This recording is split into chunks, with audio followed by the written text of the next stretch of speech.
कुछ अपना प्रिय होगा फ़ोन कर देगा, हेलो नेताजी, हम नेताजी बोल रहे हैं, हमको चाहिए थोड़ा 10 आदमी का देख लीजिएगा। तो कहेगा ठीक है, हम चलो देख लेंगे। लेकिन आप जानते हैं यहाँ बिहार है, पहले भी परमेश्वर आमी लोग गया था जेल, अभी आके फिर से अपना काम कर रहा है। तो फिर उसी तरह से होगा, पता चलेगा कि उसको क्लीन चिट दे दिया जाएगा जिसमें कोई धांधली हुआ ही नहीं है। कुछ ही कदम दूर थे इस ज्वाइनिंग से, इसके बीच में ये जो नया ये 1218 का ड्रामा शुरू हो गया, ये नहीं होना चाहिए था। ये तो आंदोलन एकदम सही है। तो हम तो यही कहेंगे सरकार से भी कि सरकार इस पर ध्यान दे और बच्चों को जो हक है उसके लिए काम करे। नमस्कार, न्यूज़ जनमत जागरण में आप सभी का स्वागत है। मैं अमृत राज। अभी हम मोतिहारी एमएस कॉलेज के फील्ड में हैं और यहाँ छात्र हज़ारों की संख्या में कंपटीशन, जनरल कंपटीशन का तैयारियां करते हैं और बहुत सारे छात्र हैं जो 2014 में बिहार एसएससी का फॉर्म भरे हुए थे और उनका रिजल्ट अब तक नहीं हुआ है। और फिर अभी जब मेरिट लिस्ट की बारी आई सरकार को निकालने के लिए, बोर्ड को निकालने के लिए, तो इस पर एक नया रिजल्ट 1200 समथिंग कुछ लड़के का रिजल्ट देता है। और इसको लेकर कल पटना में छात्र आंदोलन किए, अपने हक के लिए लड़ाई लड़े और जब सरकार को घेरने का प्रयास किए तो सरकार उस पर बोली कि इलीगल तरीक़ा से आंदोलन कर रहे हैं। तो इस पर हम यहाँ जो छात्र उपस्थित है, जो तैयारियां कर रहे हैं, और तो उनसे हम जानेंगे कि ये उनका जो मांग है वो जायज़ है कि गलत है। तो आइए हम यहाँ कुछ छात्र से बात करते हैं। आप अपना नाम बताइएगा। मेरा नाम सूरज कुमार है। अच्छा सूरज जी, आप बिहार एसएससी का फॉर्म भरे हुए थे? हाँ, भरे हुए थे। तो कल पटना में जो आंदोलन हुआ था बिहार एसएससी के जो अभ्यर्थी किए हुए थे, तो उस पर क्या कहिएगा? देखिए, आंदोलन तो जायज़ है। मान लीजिए अपने अधिकार के लिए अगर हम लोग लड़ रहे हैं तो इसमें क्या दिक्कत है। और सबसे बड़ी बात है कि 7 साल में कोई वैकेंसी, अभी तो 8 साल ही होने वाला है, और 8 साल में कोई वैकेंसी अगर नहीं होता है तो उसमें आंदोलन, तो हम तो कहते हैं आंदोलन से भी बड़ा चीज़ होना चाहिए। और सबसे पहले तो उसका अध्यक्ष सचिव है, उस सबको क्या करना चाहिए, वहाँ से हटा देना चाहिए। ठीक है, जब तक उसको हटाया नहीं जाएगा तब तक वो काम जो है प्रोसेस से नहीं होगा। हम लोग जो है एक एक दिन कैसे करते हैं, पड़ोसी से पैसा मांगते हैं, कहीं कहीं से पैसा मांगते हैं, घर का अपना अलग प्रेशर है, उसके बाद यहाँ तैयारी करते हैं। और उसके बाद पता चलता है जब आप मेंस का रिजल्ट काउंसलिंग देने जा रहे हैं, उसके बाद आप फिर से दोबारा पीटी का रिजल्ट दे रहे हैं। जबकि यह तथ्य जो है कि जब भी मेंस का रिजल्ट होता है तो उसी बच्चा का जो है डिटेल चेक किया जाता है जिसका मेंस में रिजल्ट है। तो मेंस में लगभग 52,000 बच्चों का रिजल्ट था, तो उसी का डिटेल उसको चेक करना चाहिए था। फिर वो सब पीटी में घुसा और पीटी वाले बच्चों को क्या किया कि उसमें से 1218 बच्चों कैंडिडेट का जो है आज से 3-4 दिन पहले उसका रिजल्ट दिया। तो उसमें से अधिकांश बच्चों, हमको लगता है 600 से 700 बच्चे जो है वो सेटिंग वाला बच्चा होगा।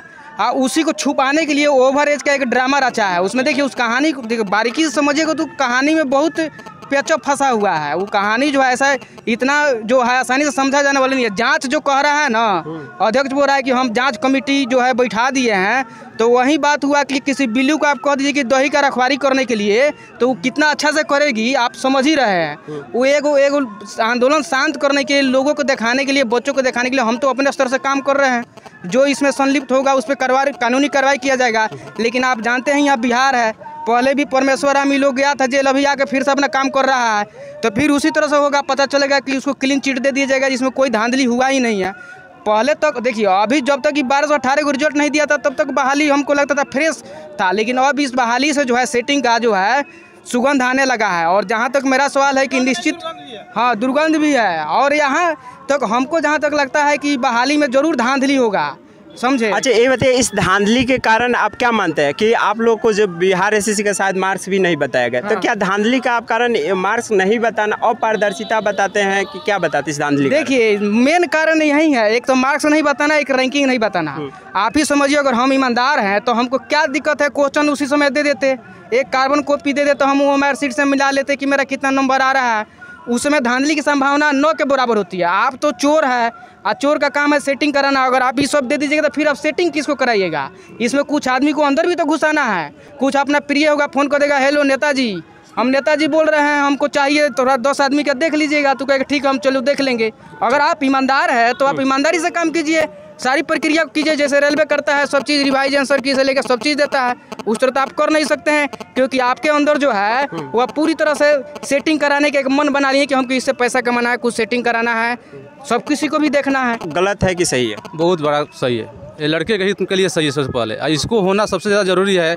अगर ये नहीं होती है तो मानते हैं कि ये तो सरकार की नाकामी है ही, लेकिन उससे बड़ा नाकामी ये बिहार सरकार की है, जो आज 7 सालों से लटकी हुई पहले फर्स्ट में। इसके बारे में हम कहना चाहेंगे ही कि नीतीश कुमार जो है अभी तक 3 बार शपथ ले चुके हैं पहले फर्स्ट में, वैकेंसी आने के पहले लेकर अभी तक ले। लेकिन सरकार के अगर ध्यान रहती, अगर सरकार चाहती तो कब तक ना कि इसको क्लियर करती पहले फर्स्ट में, लेकिन सरकार का मंशा भी इस पर नहीं है कि इसको क्लियर करे पहले फर्स्ट में। और ये वैकेंसी लास्ट में चली गई है, लेकिन जो इसमें आयोग का कहा जाए या सरकार का कहा जाए, लेकिन सरकार या आयोग चाहती है कि हम इस वैकेंसी को 2 साल के लिए और लटकाते और इसको टाल दे, ताकि बच्चों को रोजगार नहीं मिल पाए पहले फर्स्ट में। तो हम तो यही कहेंगे सरकार से भी कि सरकार इस पर ध्यान दे और बच्चों को जो हक है उसके लिए काम करे। अच्छा, आंदोलन हुआ है वो गलत है कि सही है? पटना में जो आंदोलन सही है, ये होना ही चाहिए था, क्योंकि जो आज हम लोग के साथ जो गुजर रहा है, ये जो 7 साल से हम लोग लटके पड़े हैं, अंतिम क्षण में मतलब समझिए कि अब कुछ ही कदम दूर थे इस ज्वाइनिंग से, इसके बीच में ये जो नया ये 1218 का ड्रामा शुरू हो गया, ये नहीं होना चाहिए था। ये तो आंदोलन एकदम सही है। अच्छा, अब बताइए, कल जो आंदोलन हुआ था पटना में, उसमें आप लोग शामिल थे कि नहीं?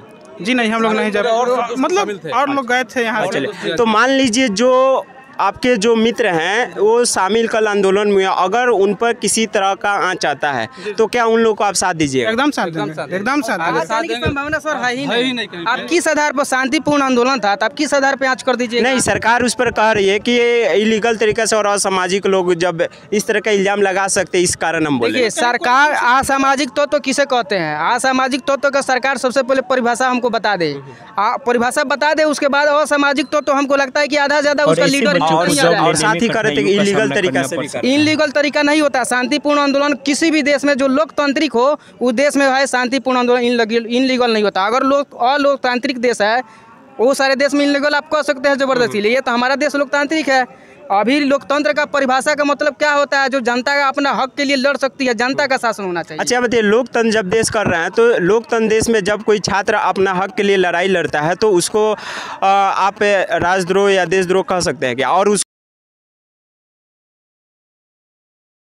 मतलब जॉब होने नहीं देंगे, जॉब नहीं करने देंगे? देखिए, ये तो बात जो है बिल्कुल गलत है। राजद्रोह उसके कह देने से तो राजद्रोह होगा नहीं, और उस सर्टिफिकेट तो बढ़ता नहीं है सब किसी को, कौन राजद्रोह है कौन क्या है।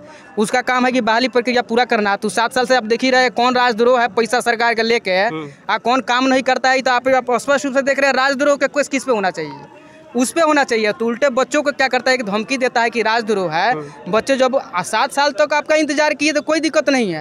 एक आंदोलन शांतिपूर्ण आंदोलन करने के लिए चल गए तो आपको आके उनसे बात करना चाहिए, क्या दिक्कत है क्या नहीं दिक्कत है, उसके समस्या को समाधान करना चाहिए। बच्चा संतुष्ट हो रहा है कि नहीं हो रहा है उसको समझना चाहिए। उसके बाद में आप एक फरमान जारी करते हैं बहुत बड़ा, आप फरमान में बता देते हैं कि करना अनलीगल है, ठीक है। तो उसे देखिए, उसे आंदोलन जो है शांत नहीं होगा। वो देखिए आग में घी डालने का काम किया है।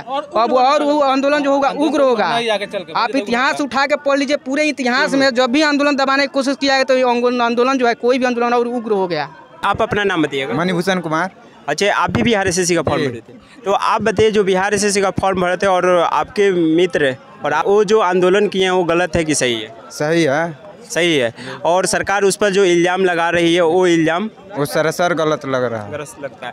अगर बताइए, अगर सरकार आप लोग की मांग पूरा नहीं करती है, अगर रिजल्ट नहीं देती है, वो पीटी और उसका जो 1200 कुछ रिसीट निकाल उसके रिजल्ट के बाद ही देगा, तो आप लोग क्या कीजिएगा? हम लोग इससे भी बड़ा आंदोलन खड़ा कर देंगे।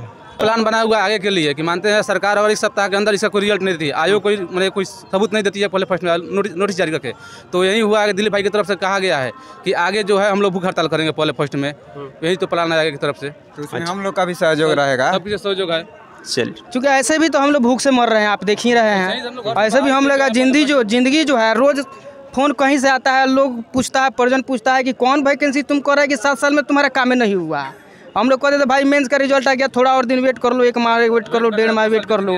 ऐसे वेट करते करते आप देख ही रहे 2 माह शादी नहीं हो रहा, शादी रुका हुआ है। अभी तो हम लोग कुछ उग्र आंदोलन नहीं करने जा रहे हैं, बस एक बार भूख हड़ताल अब करेंगे और वही महात्मा गांधी की तरह जो होगा भूख हड़ताल होगा, शांतिपूर्ण आंदोलन होगा, ठीक है। और अगर उसके बाद भी कुछ नहीं होता है तो उसके लिए हम लोग उग्र आंदोलन करने के लिए तैयार है।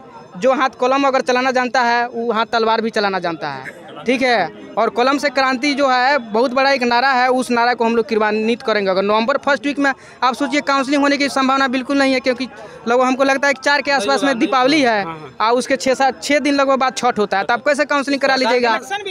हाँ, आप तो लोग को मूर्ख बना रहे हैं। आप तो लोग किसको मूर्ख बना रहे हैं? छात्र को मूर्ख बना रहे हैं। आयोग का मंशा है कि एजेंट आगे बढ़ाने के लिए कि वो उसके लिए प्लानिंग है कि वो आयोग जो है आगे चले 10 दिन समय बचेगा तो बोलेगा कि नहीं अभी जो है इस प्रक्रिया को हम आगे अभी नहीं कर सकते हैं, क्योंकि अभी दीपावली छठ है करीब में, तो हम इसको आगे अनिश्चित काल स्थगित करते हैं पहले फर्स्ट में, फिर अगला डेट जो जल्द ही जल्द देंगे, लेकिन वो इसी तरह करते करते साल 2 साल उसको बढ़ा देगा आगे पहले फर्स्ट में। आयोग की मंशा यही है, इसीलिए 4 तारीख को डेट दी जाए।